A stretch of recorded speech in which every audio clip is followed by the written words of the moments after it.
بقى الراجل ده عازب في الغربة ومش عارف يعمل ايه. بقى راجل عاطل ومرمي على الرصيف وفي بلد غريب وهم معهوش فلوس، لكن يعمل ايه؟ ياخد قرار. خد قرار انه يقوم ويقف على رجليه ويبتدي ان هو يدور على شغل من جديد وينسى اي مشاكل كانت حاصله له.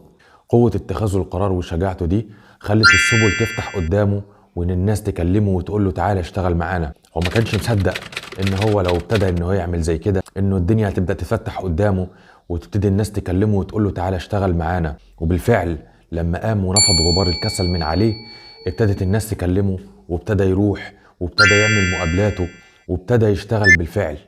ولما الفلوس جت في ايديه ابتدت حياته تتغير ومشاكله تتحل. فعشان كده لما تقع في مشكلة او لما تبقى في وضع سيء حاول تاخد قرار.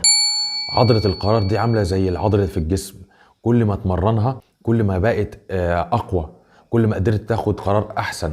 القرارات كل ما قراراتك كانت بتنجح كل ما ده كان دافع ليك انك تاخد قرار تاني وتالت وتغامر بشيء اكبر، وبالتالي طريقك لحياتك، طريقك في حياتك يبقى انجح. زي ما قلت لك ان القرار ده عامل زي عضلة في الجسم، كل ما بتمرنها كل ما بتكبر. فانت لما بتاخد قرار وتلاقي نتيجته النجاح اللي بيظهر عليك بيخليك تاخد قرار تاني احسن من الاولاني، وهكذا وفي دايرة ما بتنتهيش. تمام.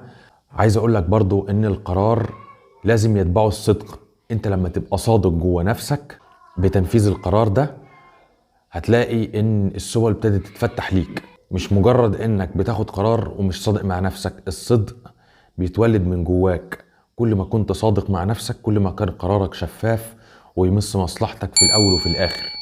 عشان كده عشان توصل لهدفك لازم تعمل 4 نقط. اول حاجة قرر انت عايز ايه، ولما تقرر تاني حاجة لازم تبدأ فورا في التنفيذ.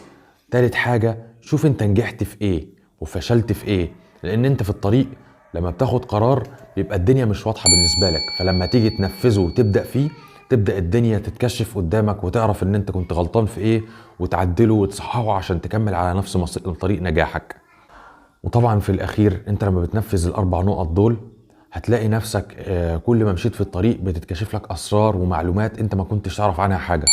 الاسرار والمعلومات دي مش هتجيلك طول ما انت قاعد في مكانك، لان انت الدنيا بتتحرك وقت ما انت تتحرك. كل اي وقت هتتحرك فيه هتلاقي الدنيا بتتحرك وبتتكشف لك اسرار جديدة انت متعرفهاش ولا حد هيقول لك عنها.